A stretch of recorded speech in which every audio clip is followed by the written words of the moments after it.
Hi, today is a Friday, October 17th, 2025. This is my third reading for the day because I promise I always try to read on or several English articles of 30 minutes for 30 minutes or 40 minutes, sometimes 1 hour, usually over 30 minutes on a daily basis.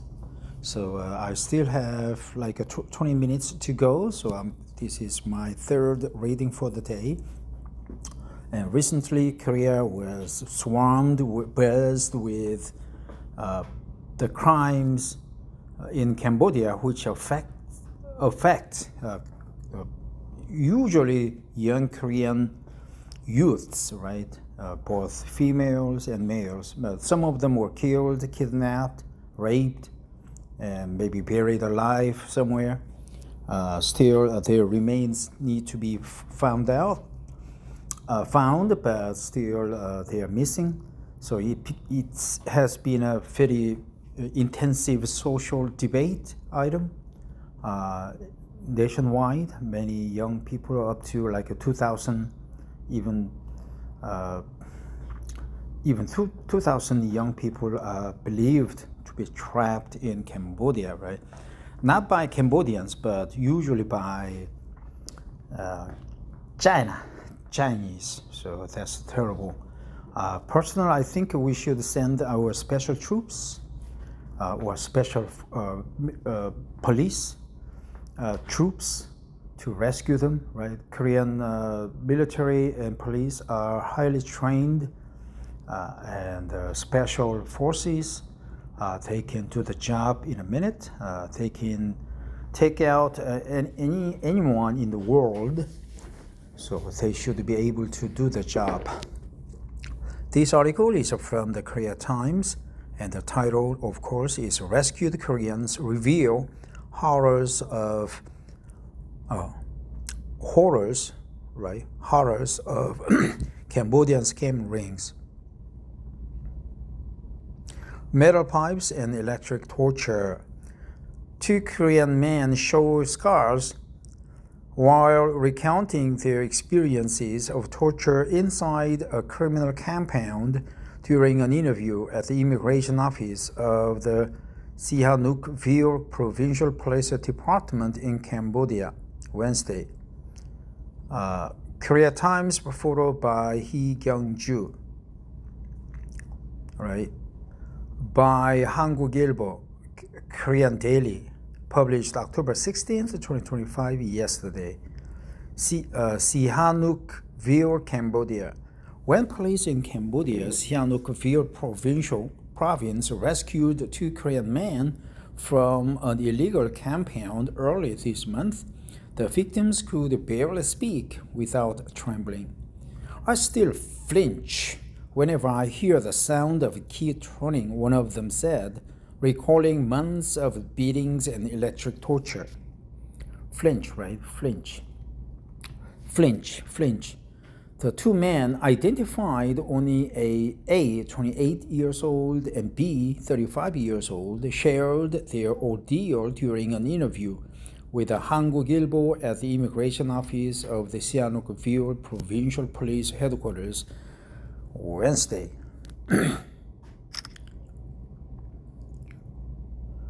Both had been lured by false online job offers promising high salaries and comfortable living conditions, only to find themselves trapped in one of the region's notorious criminal enclaves known as wanqi, a Chinese term for scam compounds used by voice phishing syndicates across Southeast Asia. Syndicates, right? Syndicates. It's a syndicates. Criminal enclaves. Voice phishing syndicates. A Korean man identified only as A shows the scars from torture he suffered inside a criminal compound at the immigration office of the Sihanoukville Provincial Police Department in Cambodia, Wednesday. Korea Times photo by Hee Kyung-ju. That's terrible, man. That's terrible. Lured by fake job offers, the 28-year-old man had been working at a Korean company when he saw a telegram post in February recruiting people familiar with computer programs. The ad promised a single hotel room, Korean meals, and a monthly salary of 8 to 15 million won, or 5,640 to $10,580. Believing it was a legitimate opportunity, he flew to Cambodia, but upon arrival, he was taken directly to a voice phishing operation in Sihanoukville. When he refused to cooperate, he was beaten with metal pipes and later transferred to Wonchi No. 10, one of the most feared compounds near Poipet on the Thai border. The second man, who had been working in Ho Chi Minh City, Vietnam, was similarly deceived. He accepted an offer to manage IT traffic for an online company run by a Chinese broker. After the company went bankrupt, he lost his visa status and was tricked into joining another operation. When he tried to escape, he was captured and sold to another group for $3,000. His price kept rising to $5,000, then $8,000 each time he was transferred. One guard told him, "If you want to leave, pay the $8,000 we spent to bring you here, plus your food, lodging, and even the air you've breathed." A Korean man identified only as A shows the mail to myself folder he used as one of his escape methods during an interview. Korea Times photo by Hee Kyung-ju. Daily torture and inhuman conditions. Inside Wonchi, human rights did not exist. We were treated worse than dogs and chickens. The two men said 12 people shared 2 beds and survived on a single daily meal of noodles. They worked by day with their ankles chained and were handcuffed to beds at night. The man described room G106 as the most terrifying place, the torture chamber. The torture chamber, right? Not room, but chamber, right? All windows are closed, maybe secluded, just one door instead of 2 doors. Torture chamber. Victims were hung from the ceiling or shocked with electric batons on their thighs. They often fainted in dark rooms without light or air, unable to tell day from night, unable to tell day from night, unable to tell the day from night, unable to tell the day from night, unable to tell the day from night, unable to tell the day from night. Torture chamber. A Chinese man who tried to escape was beaten to death right before our eyes, P. recalled. The manager threatened to burn our bodies in the incinerator if we try the same. Incinerator, right? Incinerator. Cremation. Basically, incinerator. A added, they forced me to wipe the blood stains off the walls and floor. The smell of blood stayed on my hands for a week. At times, he said he even considered taking his own life, but the constant handcuffs made it impossible. The hotel in Sihanoukville, Cambodia, where A and B were last confined. The upper floors served as a base for voice phishing operations. Korea Times photo by Hee Kyung-ju. Failed escape and continued torture. In August, A tried to contact the outside world by borrowing a guard's phone under the pretext of calling his girlfriend for her birthday. He managed to send a rescue message via telegram to a nearby Korean restaurant, but the attempt was discovered after 2.5 hours. Both men were tortured again and chained to their beds for a month. allowed to use the bathroom only once a day.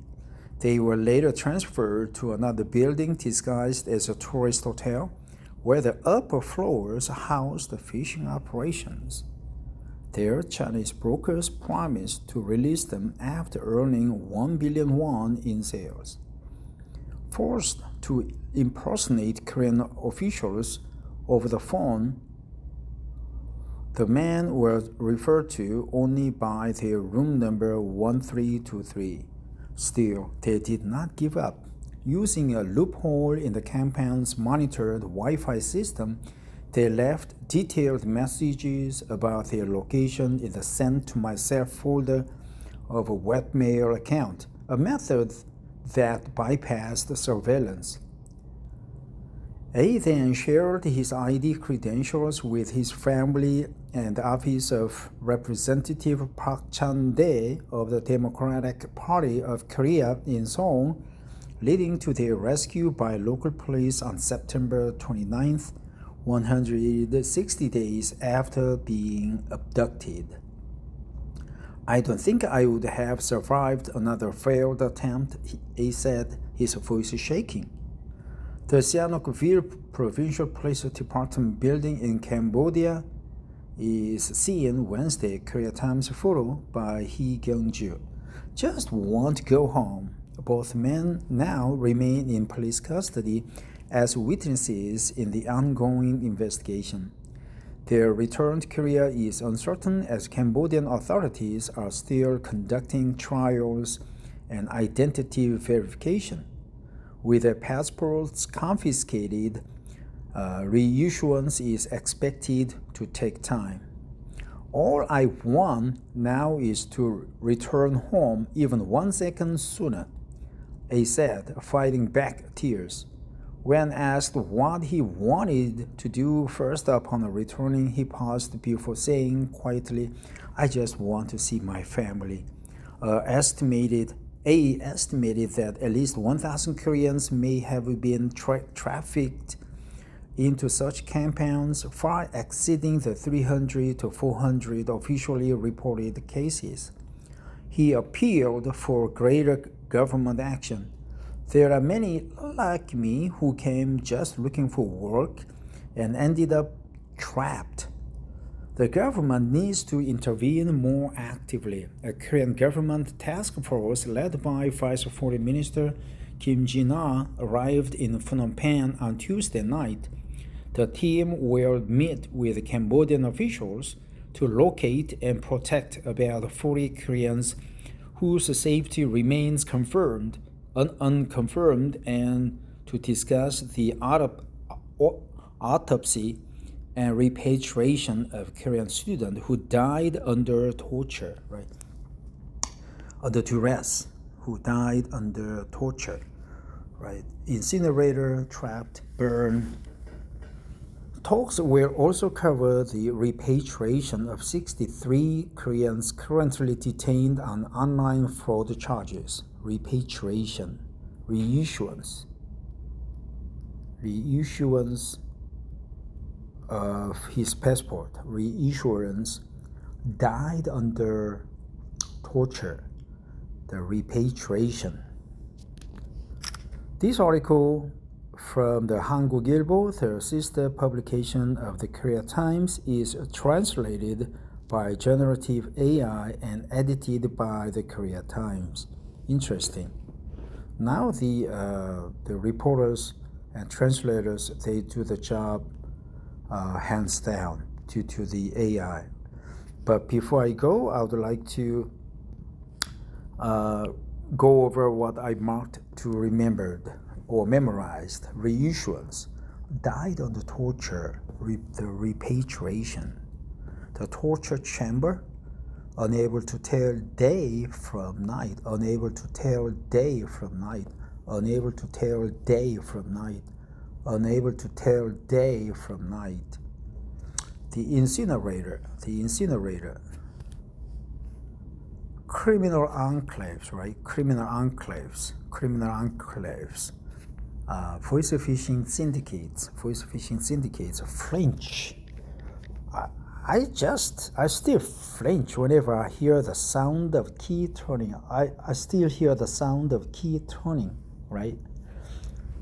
Trapped, hidden, flinch. I still flinch whenever I hear the sound of key turning. Syndicates, criminal enclaves, unable to tell day from night, incinerator, the torture chamber, died from torture, repatriation, reissuance.